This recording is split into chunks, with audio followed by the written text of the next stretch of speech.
Governor, thanks so much for joining me tonight. Let's first talk about President Biden. You were with him at the White House last week. It's one thing to say you're loyal to someone. It's another to say that you back him. But do you want President Joe Biden at the top of this ticket? I mean, Joe Biden is the nominee. Joe Biden earned it. Joe Biden was the one who campaigned. Joe Biden was the one who got millions of voters supporting him. And so my support for Joe Biden is really twofold. One is I believe in democracy. I believe in the democratic process. But the other thing is I know what kind of partner that Joe Biden has been to me and what kind of partner he's been to the state of Maryland. And I look at the successes that we've had in the state of Maryland, from everything from one of the fastest dropping unemployment rates in the country to the drop in homicides and violent crime rates. These are all things that we've done in partnership with the Biden-Harris administration. So my support of him is because I believe in democracy, and it's because I believe in our partnership. Sure, and those are important notes, but there are also things in the past. You've got to look to the future. And there are a lot of people, left and right, who are questioning whether or not he can serve what from now would be another 4.5 years adequately. Are you confident he can?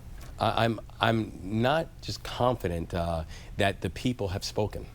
Okay. That this has been a debate that has taken place for years, and the people overwhelmingly voted for President Biden to be the Democratic nominee. He is the nominee, and he not just controls the delegates, but also the infrastructure. So I just believe that if there's any debate about that, that debate should have happened a long time ago. President Biden is the Democratic nominee. He is the leader of this country, and he's the person who I'm supporting going into November. Okay, I want to get you on two more quick ones on that subject then.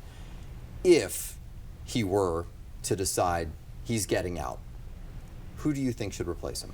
I don't know a hypothetical on that because Joe Biden is the nominee. So I don't have a hypothetical answer. Okay, how do you feel about the fact that your name continues to be thrown in the mix as potentially a nominee or a vice presidential candidate one day? And some say not just one day, but soon. Yeah, no, I'm way too focused on doing the business of our state to do the hypothetical. Okay, let's talk about your state.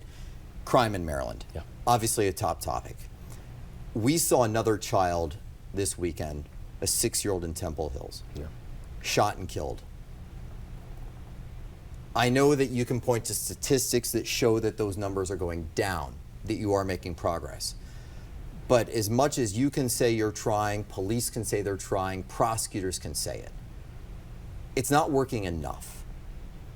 What can you do at this point to make a discernible difference? And by the way, things like ghost guns are only making it that much harder for you.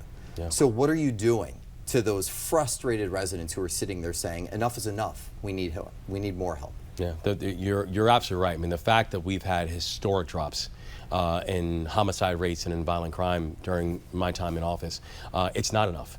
Because if we have one person that's being hurt, it's still too many. It's the reason that we said that this is going to be a top priority for our administration. It's the reason that we've done things like, historic funding for local law enforcement, historic funding for states' attorneys and U.S. attorneys. We're the only state in the country that actually funds a U.S. attorney from our balance sheet. We have got to get these illegal guns off of our streets. We've got to get these trigger pullers off of our streets. We have to make sure that the people of our community are safe and they are secure. We have to make sure that our local jurisdictions are communicating. Are they not afraid of the repercussions in your eyes? Is that why this crime just continues? No. I think that, if you look at what's happened, I think people see that we are dead serious about accountability.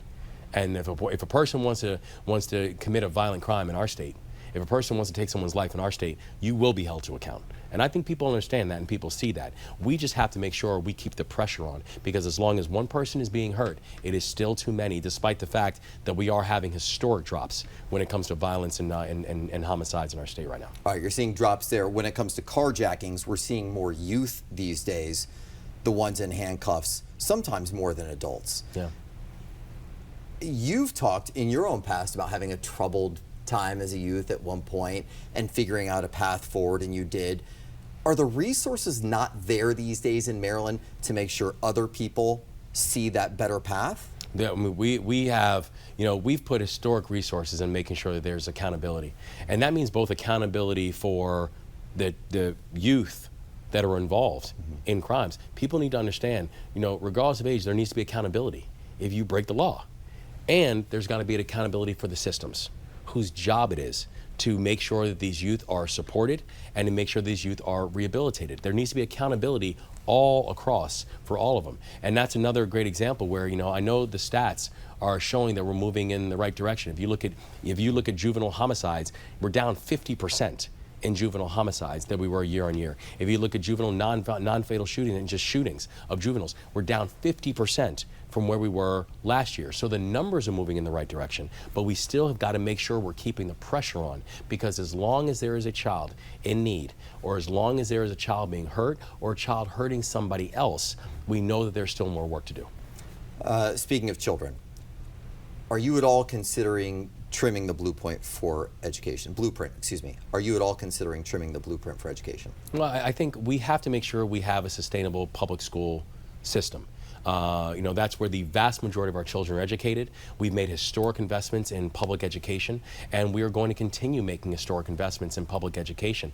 I also think that how we are rolling out our ability to do that is something that needs to be done in coordination with between us, the local jurisdictions, and also the General Assembly. The blueprint was passed before I became the governor. I believe in the tenets of the blueprint. I know, though, to roll this out properly, it means we have to do it in partnership with our local jurisdictions and the General Assembly to make sure that all the things and all the hopes for the blueprint can actually be actualized. What's the biggest tweak you want to see? Well, I think there's a few things that I think we need to be honest about, right? We need to be honest about the fact that the blueprint was done before anyone knew the word COVID. We have to be honest about that the blueprint was done at a time when a lot of the mental health and behavioral health challenges that people were feeling, that was not fully baked in and incorporated. We have to be honest about the fact that the blueprint was passed when truthfully you had, we had it in, my predecessor in administration who didn't believe in it and didn't fund it. And so it had a rocky start when it first got going because you did not have alignment on this. We now have an administration. We believe in public education. We believe in funding public education. We believe in being able to support and fund the promise of all of our kids, but it has to be done in partnership between the local jurisdictions and what we're hearing from them, and also the General Assembly, who actually passed the legislation in the first place. Just a couple more. You've touted the success in your eyes of the cannabis sales in the state of Maryland. Yeah. The figures, $1.1 billion brought in that first year. What do you see, though, as the potential downside of all of this? I mean, you could flip that coin and say, well, that means you've got a lot of people smoking in your state. Yeah. Well, it's a legal market. Yeah. It's something that 70% of the state voted to have a recreational cannabis market within our state. We're following the will of the people. If the people voted by a 70% margin that they wanted a recreational cannabis market, what our job then became was that making sure that it was the smoothest and most equitable rollout in the country's history, and we've accomplished that. I think part of the reason, though, that we did the 170,000 cannabis pardons, which are the largest mass pardon for cannabis convictions in the history of the United States, was because you can't celebrate the benefits of legalization if you also don't address the consequences of criminalization. And so I think these two things had to happen simultaneously, and I'm proud that our administration was able to do both things: give people the equitable recreational cannabis rollout that they wanted, yet at the same time deal with the fact that there are still people with criminal records and criminal convictions for something that's not even illegal anymore. You fashion yourself modestly as an Army guy. I'm sure you could say more, but when it comes to what we're seeing with NATO in these meetings, yeah. Huge debates right now over funding for Ukraine, whether or not Ukraine should be a member of NATO. On the side of NATO, you've still got the fighting over whether or not the money should be going with Israel and Gaza, the support the White House is providing. Is there anything you want to see come out of these NATO meetings that would actually allow you to say something significant was accomplished that affects all of us? Because Maryland's just there with everyone else. I think part of the power of NATO is that it gives the ability for us to have a unified international coalition to be able to deal with issues that are impacting all of us. If you take an issue like something like Ukraine, this is a basic idea of, do you believe in democracy?